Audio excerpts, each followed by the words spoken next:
பெண்கள் மீது அவங்க அண்ணனுக்கு அக்கறை இருப்பதால் தான் குற்றவாளியாக உடனே பிடிச்சிட்டாங்களாம்.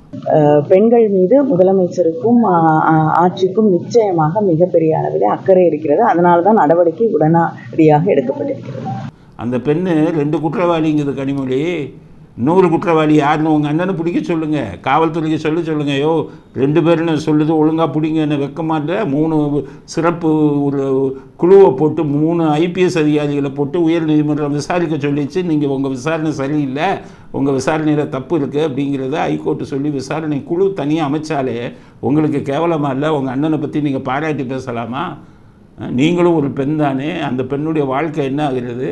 உங்கள் அண்ணனோட போலீஸ் அந்த பெண்ணுடைய மானத்தையே வாங்கிட்டாங்களே, அவங்க பேர் அடையாளம் எல்லாத்தையும் சொல்லிட்டாங்களே, அந்த பெண்ணுடைய வாழ்க்கை என்ன ஆகும்? வருங்கால வாழ்க்கையை சிந்திச்சிங்களா?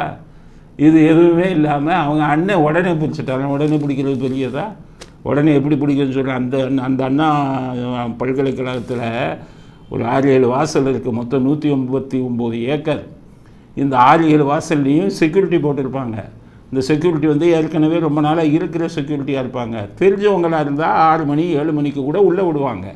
இந்த உள்ளே போன குற்றவாளி அந்த செக்யூரிட்டிகளுக்கு அடிக்கடி போகக்கூடியவன். அதனால செக்யூரிட்டிக்கு அந்த குற்றவாளியை நல்லா தெரியும். ஏற்கனவே அவனுடைய மனைவி வந்து உள்ளே வேலை பார்க்குறாங்க. அதனால் அந்த குற்றவாளியை அடிக்கடி வரும்போது செக்யூரிட்டிங்க அவளை விட்டுருக்காங்க. அது மாதிரி அன்றைக்கி குறிப்பிட்ட நாளில் இவனை வந்து 6 மணிக்கு மேலே 7 மணிக்கு அந்த குற்றவாளியை உள்ளே விட்டுருக்காங்க. செக்யூரிட்டி ஏற்கனவே அடிக்கடி வருவான்னு தெரிஞ்சு. ஸோ இந்த இது நடந்த உடனே, இந்த குற்றம் நடந்த உடனே காவல்துறை செக்யூரிட்டியை கூப்பிட்டு தான் விசாரிக்கிறாங்க, யார் யாருப்பா உள்ளே வந்தான்னு.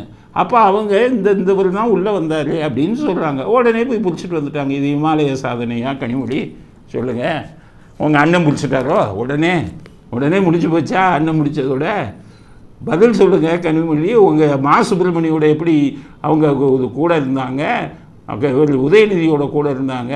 அவங்கெல்லாம் ஏதோ யாரோ வந்து ஃபோன் பண்ணி கூட வந்து ஃபோட்டோ எடுக்கிறாங்க, அதனால் அது எங்களுக்கு எப்படி தெரியும் அப்படின்னீங்கன்னா, வெறும் குற்றவாளியாக அவங்க கூட வந்து ஃபோட்டோ எடுக்கிறானே. ஜாஃபர் சாதிக்கும் உங்கள் கூட வந்து ஃபோட்டோ எடுக்கிறானே. அநியாய அக்கிரமம் பண்ணுறவங்க பூரா உங்களோட வந்து ஃபோட்டோ எடுக்கிறானே. அதுக்கு உங்களுடைய பதில் என்ன? உங்கள் அண்ணன் சார்பில் உங்களுடைய பதில் என்ன? அதை சொல்லுங்கள்.